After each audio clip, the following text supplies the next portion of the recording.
آئے جائیں تو پھر استدلال اور اس کے اوپر حجت کو قائم کر دیا جاتا ہے۔ یعنی جب کسی کو اگر آپ دعوت دیں گے تو آپ کوئی منطق یا کوئی فلسفہ استعمال نہ کریں، آپ کوئی سائنس کے پہلو اس کو نہ دیں، بلکہ آپ نے اگر صرف قرآن کی آیت یا نبی کریم صلی اللہ علیہ وسلم کا فرمان سنا دیا اس کو، تو پھر اس کے اوپر حجت قائم ہو جاتی ہے۔ ہمارے یہاں ایک بہت بڑا المیہ یہ ہے کہ ہم کسی کو مسلمان کرنے کے لیے قرآن و حدیث سے زیادہ سائنسی اصطلاحات جو ہے نا زیادہ سناتے ہیں کہ جی دیکھو جی یہ سائنس نے ترقی کر لی ہے اور یہ قرآن مجید کی آیت ہے، سائنس نے اس کی تصدیق کر دی ہے، دیکھیں جی حدیث ہے اس کی سائنس نے تصدیق کر دی ہے۔ تو آج ہمارے یہاں کے جو مسلمان ہیں نا وہ قرآن و حدیث سے زیادہ سائنس پر اعتبار رکھتے ہیں، اور وہ یہ سائنس پڑھ کر جو ہے مسلمان ہوتے ہیں، اور پھر جیسے ہی سائنس کی اصطلاحات جو ہے وہ تبدیل ہوتی ہیں تو ان کے ایمان بھی پھر ڈگمگانے شروع ہو جاتے ہیں۔ اس کی ایک نہیں سینکڑوں مثالیں ہیں، درجنوں مثالیں ہیں کہ جو لوگ بھی قرآن و حدیث کی جگہ پر سائنس کا سہارا لیتے ہیں نا اسلام کو سمجھنے کے لیے۔ ہاں یہ ایک الگ بات ہے کہ سائنس آپ کی معاون بن سکتی ہے، لیکن سائنس دلیل نہیں بن سکتی۔ ہم نے سائنس کو معاونت کی جگہ پر دلیل بنا دیا ہے، دلیل ہمیشہ قرآن و سنت ہی بنے گی۔ تو فرمایا کہ یہ کیسے ہو سکتا ہے کہ جب تم پر اللہ کی آیتیں پڑھی جائیں، اور پھر دوسری بات ہے کہ وفیکم رسول، اور اس کا رسول بھی تمہارے اندر موجود ہے، اس کا رسول بھی تمہارے اندر موجود ہے، قرآن مجید بھی موجود، آیات کا نزول بھی ہو رہا ہے، اور پھر نبی کریم صلی اللہ علیہ وسلم خود ایک اللہ پاک کی بہت بڑی نشانی تھی۔ آپ صلی اللہ علیہ وسلم کے قول، آپ کا فعل، آپ کا عمل، آپ کا کردار، آپ کا گفتار، آپ کا جفتار، آپ کی ایک ایک ادا اور آپ کی ایک ایک خصلت مبارکہ، یہ ساری کی ساری امت کے اوپر قیامت کے دن تک کے لیے حجت کو بنا دیا گیا ہے۔ ایک بات نبی کریم صلی اللہ علیہ وسلم کے حوالے سے میں آپ کو بتاتا چلوں، جو کہ کوئی بھی کسی بھی قسم کے فائدے سے خالی نہیں ہے۔ اگر کوئی آدمی مارشل آرٹ سیکھتا ہے نا، فائٹنگ سیکھتا ہے، لڑائی سیکھتا ہے، بلیک بیلٹ ہوتا ہے، تو وہ اس کے آپ ہاتھ وغیرہ اور اس کے آپ اعضاء کو دیکھیں گے تو سخت ترین ہوں گے، ٹھوس جسم کا مالک ہوگا وہ۔ اور اگر آپ جو ہے وہ کسی سونار کو دیکھیں گے جو کبھی بیچارہ جس نے کسی ایکسرسائز کا منہ نہ دیکھا اور سونار ہو، تو اس کے ہاتھوں کے اندر اور اس کے جو فائٹنگ کرنا جانتے ہیں ان کے دونوں کی ہاتھوں کے اندر زمین آسمان کا فرق ہوگا اس کے جسم کی بناوٹ میں۔ اللہ کے رسول صلی اللہ علیہ وسلم کو اللہ تعالیٰ نے ایک ایسی خوبی عطا کی تھی کہ دو مخالف سمتیں اور دو مخالف صفتیں آپ صلی اللہ علیہ وسلم کے اندر موجود تھیں۔ صحابی فرماتے ہیں کہ رسول اللہ صلی اللہ علیہ وسلم کی ہتھیلی مبارک میں میں نے ہاتھ لگایا تو ریشم سے زیادہ نرم تھی، ٹھیک ہے، اور یہی ریشم سے زیادہ نرم ہتھیلی مبارک جو ہے جب یہ کسی جنگ کے میدان میں آتی ہے تو ایسی کارکردگی سر انجام دیتی ہے کہ بڑے بڑے پہلوانوں کو پچھاڑ دیتا ہے۔ امام احمد رحمۃ اللہ علیہ نے مسند احمد کے اندر ایک صحابی سے ایک حدیث کو نقل کیا ہے، اور ان سے ایک ہی حدیث نقل ہوئی ہے، یعنی یہ روایت کرنے والے کوئی اور ہے۔ وہ صحابی جب مسلمان ہوئے تو انہوں نے ایک حدیث نقل کی ہے نبی صلی اللہ علیہ وسلم سے، تو وہ یہ تھا واقعہ کہ ایک شخص نبی علیہ السلام کے پاس آتا ہے اور وہ عرب کا بہت بڑا پہلوان تھا۔ اللہ کے نبی صلی اللہ علیہ وسلم سے کہتا ہے کہ میں مسلمان اس صورت میں ہوں گا کہ آپ کبڈی کے اندر یعنی آپ اکھاڑے کے اندر مجھے پچھاڑ دیں۔ اس نے کہا کہ میں مسلمان ہو جاؤں گا، اگر آپ نے مجھے پچھاڑ دیا نا، آپ نے مجھے ہرا دیا تو میں مسلمان ہو جاؤں گا۔ اللہ کے نبی نے فرمایا ٹھیک ہے، اگر تو مسلمان ہو رہا ہے تو پھر کوئی گھاٹے کا سودا نہیں ہے، ٹھیک ہے۔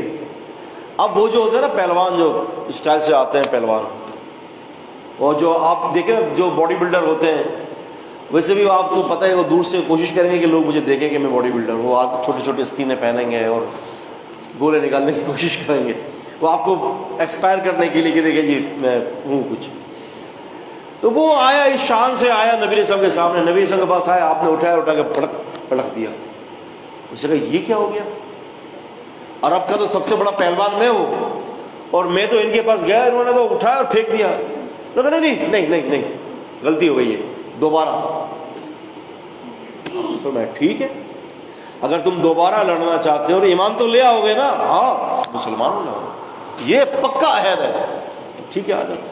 اب وہ آیا جناب علی دوبارہ رسول اللہ صلی اللہ علیہ وسلم سے جو ہے وہ کشتی لڑنے کے لیے۔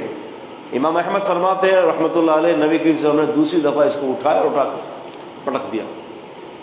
اس کو کیا پتا وہ کس سے لڑ رہا ہے, اس کو کیا پتا کہ نبی پاک صلی اللہ علیہ وسلم کے اندر اللہ تعالیٰ نے جو ہے نا 30 جنتی لوگوں کی طاقت دی تھی, اور ایک جنتی آدمی کے اندر, امام مجاہد فرماتے ہیں التوضیح کے اندر یہ روایت موجود ہے کہ 100 آدمیوں کی طاقت, 3000 آدمیوں کی طاقت نبی پاک صلی اللہ علیہ وسلم کے اندر تھی. کہتا ہے کہ وہ تیسری دفعہ آیا, تیسری دفعہ رسول صلی اللہ علیہ وسلم نے پھر اٹھایا اور پھر اٹھا کر پھینک دیا اس کو. اب وہ جب گرا نا تو اب اسے کہا کہ ھذا شأنہ عجیب, کہتے ہیں کہ یہ تو کوئی عجیب شان کے مالک لگتے ہیں, مقصد یہ تو بات نہیں بنے گی. اس نے کہا کہ بھائی کلمہ ہی پڑھا دیجیے, میں نہیں لڑ سکتا آپ سے. تو ایسا بھی ہوا ہے نبی کریم صلی اللہ علیہ وسلم کے دور میں کہ حالانکہ تمہارے اندر اللہ کے اسم موجود ہیں. وَمَن يَعْتَصِم بِاللَّهِ وَمَن يَعْتَصِم بِاللَّهِ, اور جو مضبوطی سے پکڑ لے کس چیز کو, اللہ کو. اللہ سے, اللہ تعالیٰ کو پکڑنے سے مراد اللہ تعالیٰ کی تعلیمات ہے. نبی صلی اللہ علیہ وسلم نے فرمایا تھا ترکت فیکم امرین, 2 حکم چھوڑے جا رہا ہوں. یہ امام مالک کی بلاغیات میں سے, موطا میں, اور مستدرک حاکم میں ہے ترکت فیکم شیئین لن تضلوا ما تمسکتم بہما کتاب اللہ و سنتی. ایک اللہ کی کتاب اور میرے طریقے کو تھامے رکھو گے. نبی صلی اللہ علیہ وسلم فرماتے ہیں میں گارنٹی دیتا ہوں تم کبھی بھی گمراہ نہیں ہوگے. آج گمراہی کا سبب ہی یہی ہے کہ شریعت کو چھوڑ دیا ہے.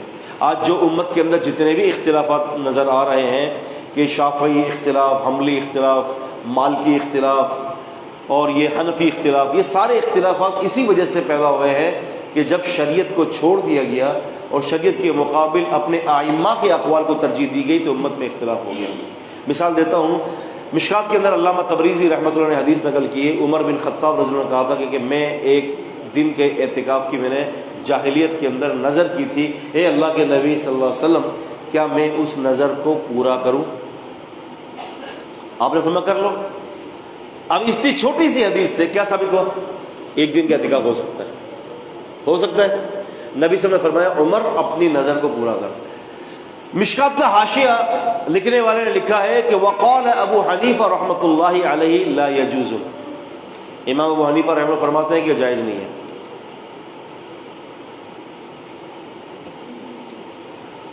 سمپل سی بات تھی, نبی پاک نے اجازت دے دی.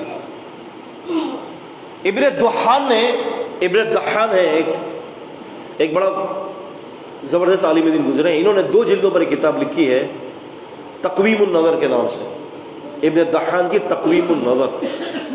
انہوں نے کیا کیا کہ چاروں ائمہ کے اختلافات کو ذکر کیا ہے, اور اس کو جب میں نے مطالعہ کیا تو دیکھا, پتہ چلا کہ ایک امام ایک چیز کو حرام قرار دے رہے ہیں تو دوسرے امام اسی چیز کو حلال قرار دے رہے ہیں.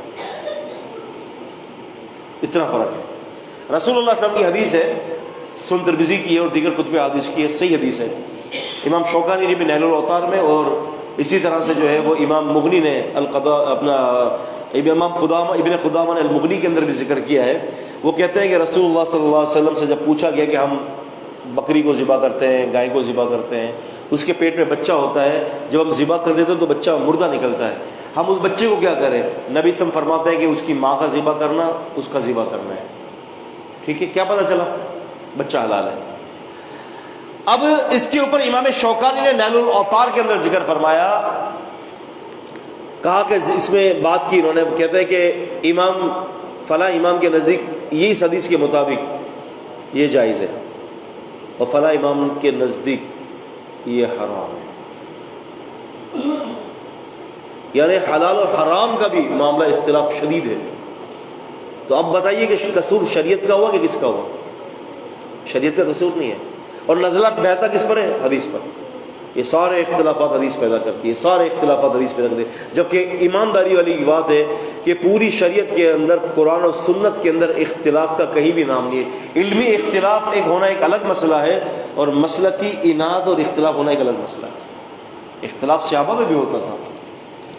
علامہ ابن القیم نے اعلام الموقعین کے اندر اس کو ذکر کیا ہے, اختلاف صحابہ میں بھی ہوتا تھا, لیکن اس اختلاف کی نوعیت کیا تھی کہ حدیث کو پتہ نہ ہونا.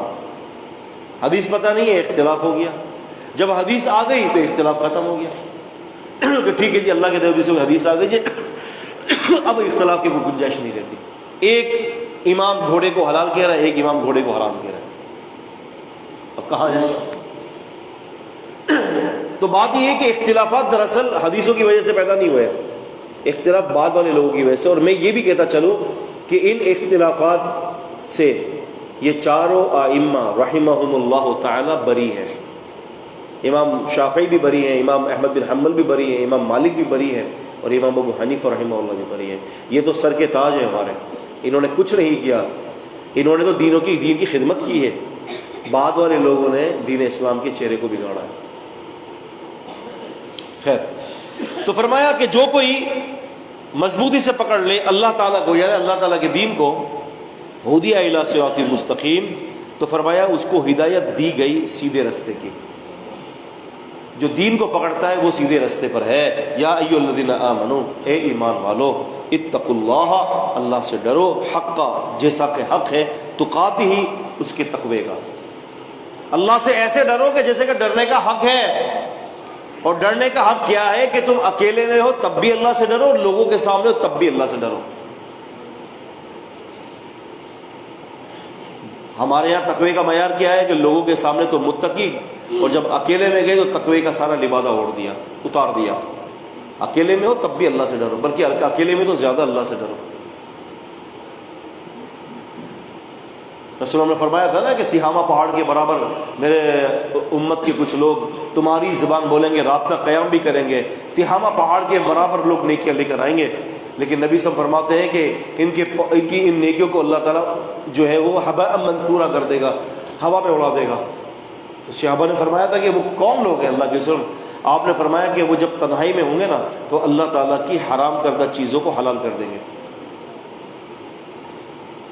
ابن ماجہ کی صحیح حدیث ہے یہ. تنہائی میں ہوں گے تو حرام چیزوں کو حلال کر لیں گے. کیا یہ اینڈرائڈ موبائل کا سیٹ کیا ہمیں اللہ تعالیٰ کی حرام کردہ چیزوں کو حلال کرنے پہ مجبور نہیں کرتا؟ بتائیے. تو یہ ساری چیزیں کیا ہے کہ تقویٰ ہے. اور تقویٰ ہوتا کیا ہے؟ تقویٰ کیا چیز ہے؟ تقویٰ دل کی ایک کیفیت کا نام ہے، یاد رکھیے گا. دل کے اندر ایک کیفیت ہے. رسول صلی اللہ علیہ وسلم نے فرمایا تقویٰ ہاں ہونا، تقویٰ دل کے اندر ہے. تقویٰ دل کی ایک کیفیت کا نام ہے. اور تقویٰ کیا ہوتا ہے؟ امیر المومنین عمر رضی اللہ تعالیٰ عنہ نے سیدنا ابی ابن کعب رضی اللہ سے پوچھا تھا. یہ وہی ابی ابن کعب ہے کہ جن کو نبی علیہ الصلوۃ والسلام نے فرمایا تھا کہ مجھے اللہ نے امرنی اللہ تبارک و تعالی ان اقرأ علیک لم یکن الذین کفروا من اہل الکتاب. کہ نبی صلی اللہ علیہ وسلم نے فرمایا تھا کہ اے ابی، اللہ نے مجھے اللہ نے مجھے حکم دیا ان اقرأ علیک، کہ میں تجھ پر جو ہے وہ قرآن پڑھ کے سناؤں. تو ابی بن کعب نے کہا کہ سمانی یا رسول اللہ، میرا نام لیا اللہ تعالیٰ نے؟ آپ نے فرمایا کہ نعم. آپ نے فرمایا ہاں ابی، اللہ نے تیرا نام لے کر کہا ہے. فبکا ابی ابن کعب، ابی ابن کعب خوشی کے مارے رو پڑے کہ اللہ نے میرا نام لے کر کہا ہے نبی پاک کو کہ آپ ابی کو قرآن سنائیں. اس لیے نہیں کہ نعوذ باللہ نبی صلی اللہ علیہ وسلم کا قرآن درست ہو جائے، اس لیے کہ استاد اپنے شاگرد کو کبھی قرآن اس لیے سناتے ہیں کہ شاگرد کا قرآن درست ہو جائے. یہ فضیلت ہے. تو انہی سے عمر رضی اللہ عنہ نے پوچھا تھا کہ آپ تو قاری رسول ہیں، آپ مجھے یہ بتائیے کہ تقویٰ کیا ہے؟ تو عمر رضی اللہ عنہ نے فرمایا کہ امیر المومنین کبھی ایسی جگہوں سے گزرے ہیں کہ جہاں چاروں طرف خاردار ٹہنیاں ہوں، کانٹے دار جھاڑیاں ہوں. تو عمر رضی اللہ عنہ نے فرمایا تھا کہ ہاں میں گزرا ہوں. پوچھا کہ امیر المومنین کیسے گزرتے ہیں؟ کہتے ہیں کہ میں وہاں پر ایسے گزرتا ہوں کہ اپنے کپڑوں کو بچاتے ہوئے. تو فرمایا کہ جس طرح سے امیر المومنین اپنے آپ کو کپڑوں کو بچاتے ہیں کانٹوں سے، آپ اسی طرح سے اپنے آپ کو گناہوں سے بچا لیں. یہ تقویٰ ہے. فرمایا وَلَا تَمُوتُنَّ إِلَّا وَأَنْتُمْ مُسْلِمُونَ، اور ہرگز تمہیں موت نہ آئے مگر اس حالت میں کہ تم اللہ تعالیٰ کے فرما بردار ہو. فرما برداری کی حالت کے اندر موت آنی چاہیے. وَاعْتَصِمُوا بِحَبْلِ اللَّهِ جَمِيعًا وَلَا تَفَرَّقُوا. دیکھیں پچھلی آیت جو تھی 101، وہاں پر حکم دیا گیا کہ اللہ تعالیٰ کی رسی کو مضبوطی سے تھام لو. پھر اگلی آیت ہے کہ تقوی اختیار کرو. پتہ چلا کہ اللہ تعالیٰ کے دین کو تھامنے کے لیے تقوی اختیار کرنا پڑے گا. اور جو شخص تقوی اختیار کرے گا تو پھر اس کی آیت نمبر 103 میں یہ آ گیا کہ پھر وہ شخص کیا کرے، کہ پھر وہ شخص جو ہے وہ دین اسلام پر چلے. تو فرمایا وَاعْتَصِمُوا بِحَبْلِ اللَّهِ جَمِيعًا، اللہ تعالیٰ کی رسی کو مضبوطی سے تھام لو. وَاذْكُرُوا نِعْمَتَ اللَّهِ، یاد کرو اللہ کی نعمت کو، علیکم تم پر. اِذْ كُنْتُمْ أَعْدَاءً، جب تم دشمن تھے، فَأَلَّفَ اس کا مطلب ہے الفت ڈال دی، محبت ڈال دی. بین قلوبکم، تمہارے دلوں کے درمیان. فاصبحتم بنعمتی اخوانا، تو پھر تم بھائی بن گئے اللہ کی اس نعمت سے. اللہ تعالیٰ نے تمہارے دلوں سے دشمنیوں کو دور کر دیا، تمہارے دلوں کے اندر محبتوں کو ڈال دیا۔ وہی صحابہ اکرام جو ایمان لانے سے پہلے ایک دوسرے کے جانی دشمن تھے، وہی صحابہ اکرام ایمان لانے کے بعد ایک دوسرے پر جان نچھاور کرنے لگ گئے۔ سیدنا مصعب بن عمیر رضی اللہ تعالیٰ عنہ کے بھائی ابھی مسلمان نہیں ہوئے تھے، البدایہ والنہایہ کے اندر یہ موجود ہے، ابھی مسلمان نہیں ہوئے تھے۔ ایک جنگ کے اندر یہ قید ہو کر آئے اور سیدنا مصعب بن عمیر رضی اللہ تعالیٰ عنہ مسلمان ہو چکے تھے۔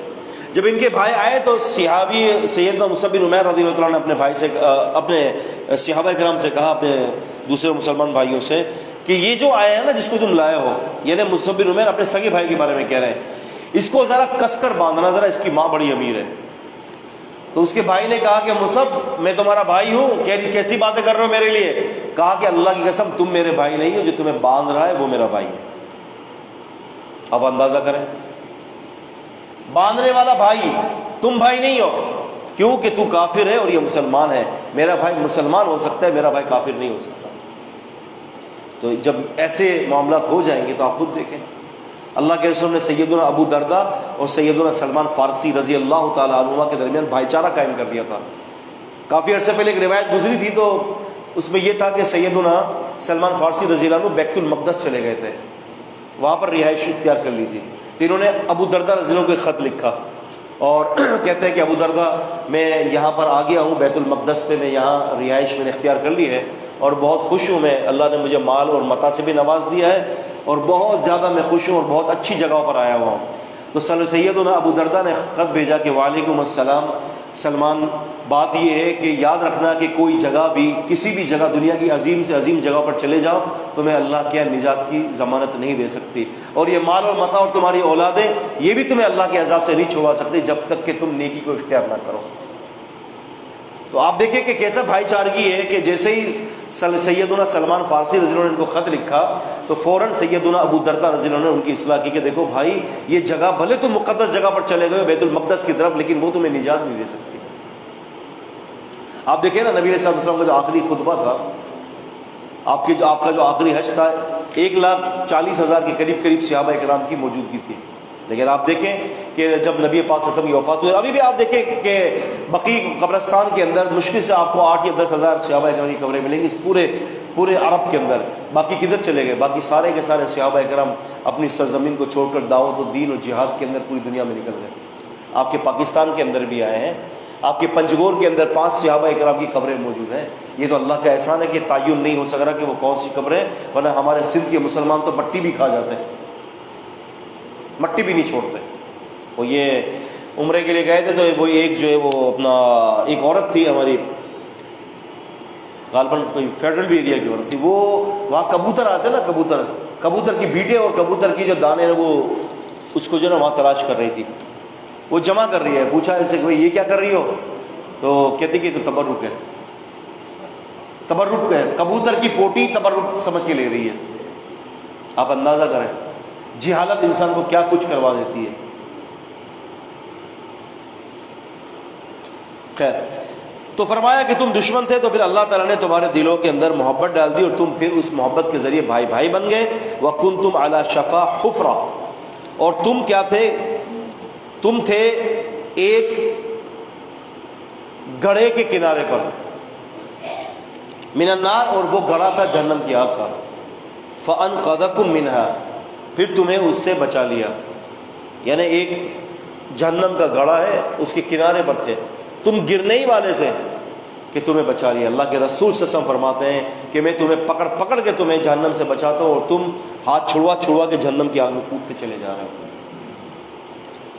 کذالک یبین اللہ لکم، اسی طرح سے یبین، بیان کرتے ہیں اللہ تعالیٰ، یبین تبیانہ، ظاہر کرتے ہیں اللہ تعالیٰ، لکم واسطے تمہارے، آیاتی ہی، اپنی نشانیوں کو، لعلکم تہتدون، تاکہ تم ہدایت پر آ جاؤ۔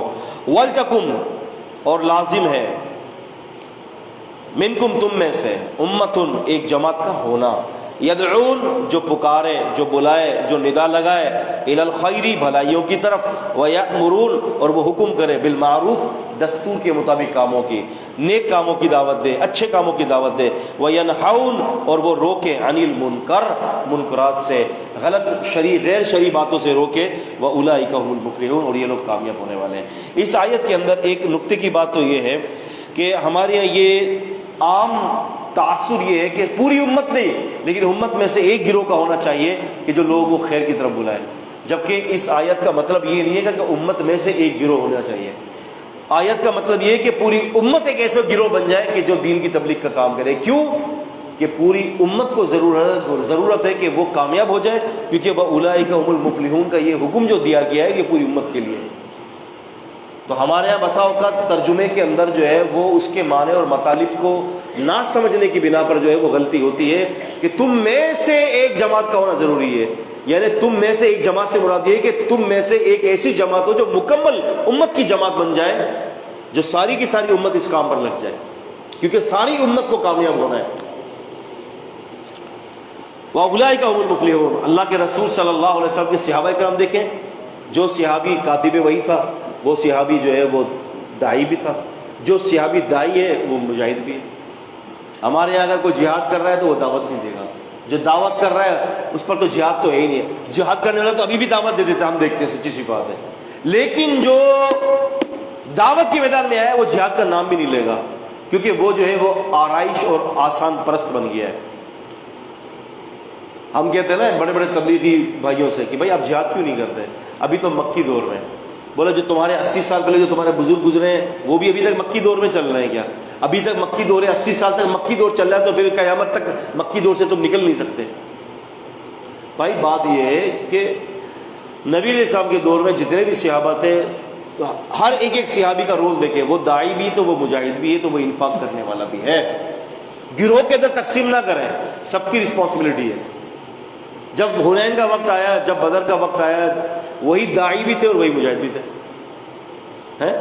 وہی دعوت بھی دے رہے ہیں اور وہی جہاد بھی کر رہے ہیں۔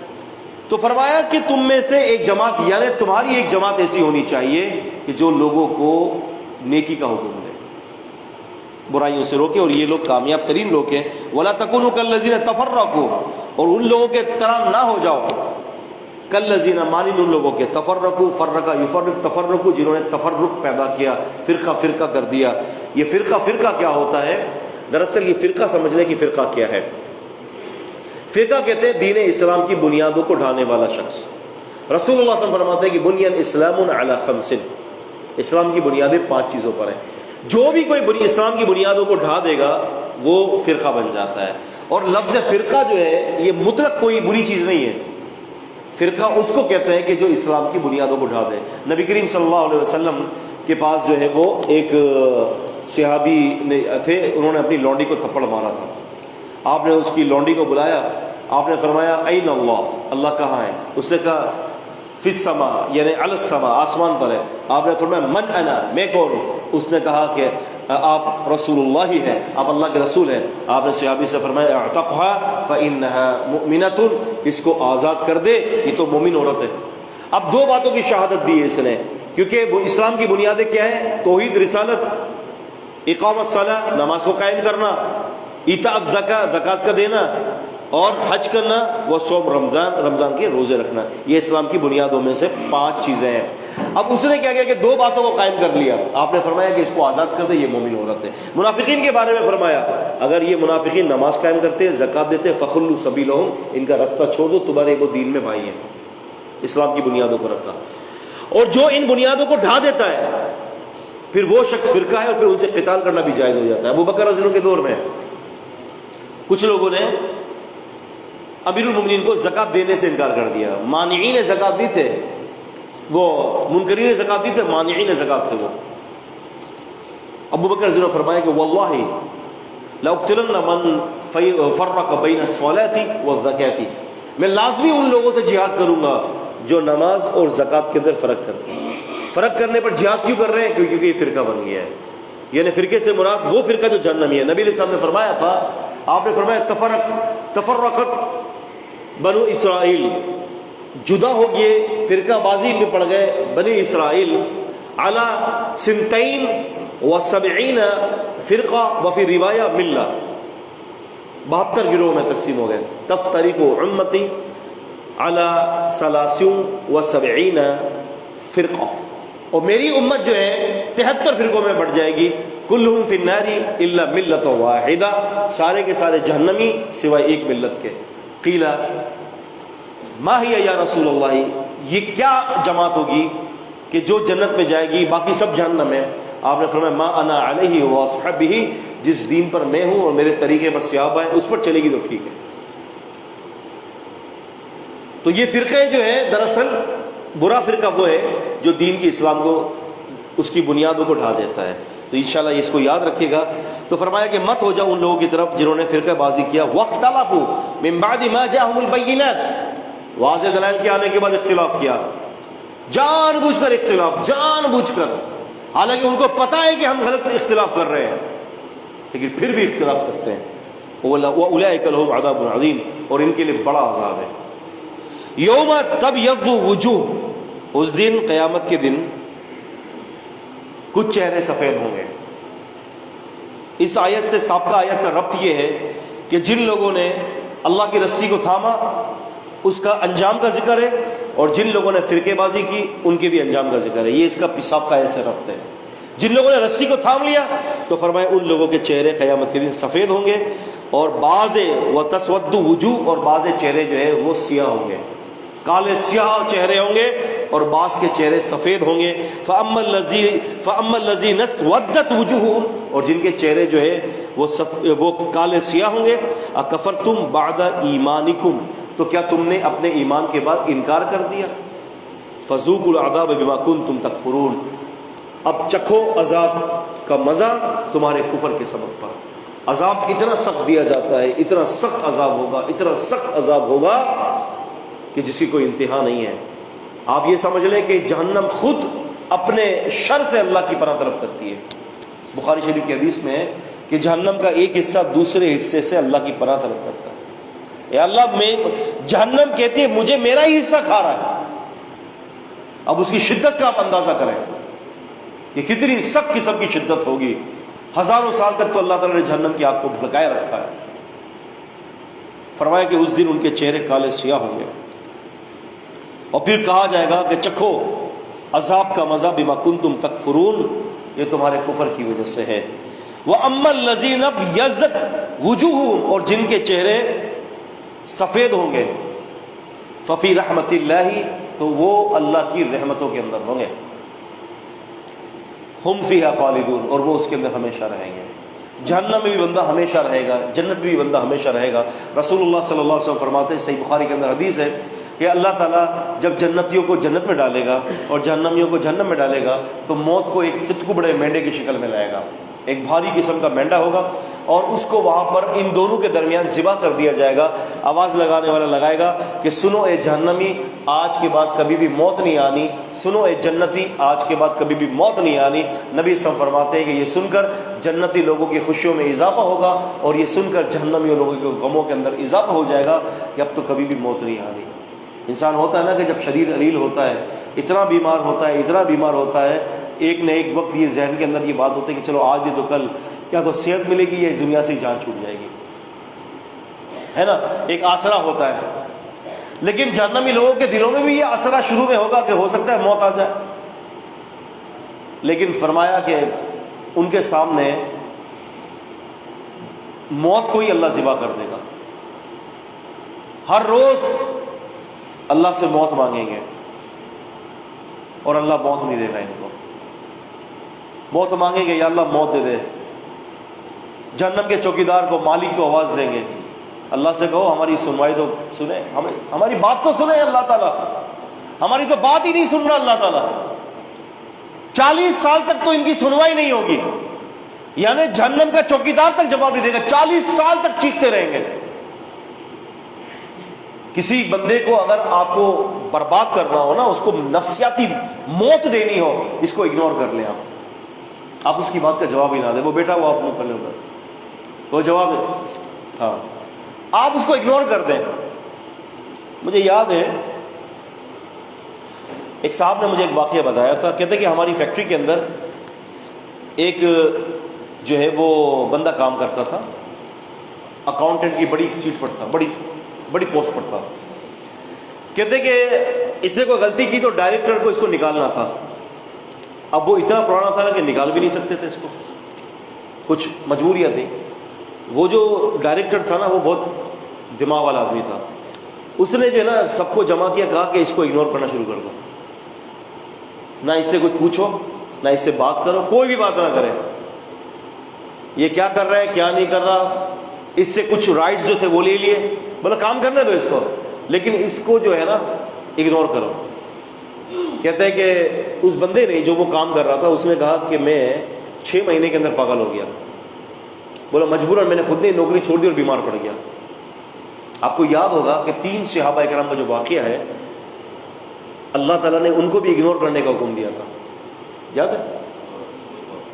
سورہ توبہ کے اندر اس کا ذکر ہے کہ انہوں نے کیا کیا کہ اچھا ان کی سستی بھی نہیں تھی دیکھا جائے تو، وہ تو بس اس میں تھے، زعم میں تھے کہ ہم پہنچ جائیں گے، سواری تھے. کعب بن مالک تھے ان کے امیر رضی اللہ تعالیٰ عنہ. اللہ تعالیٰ نے کیا کہا کہ 40 دن تک کوئی سلام کا جواب، اگنور.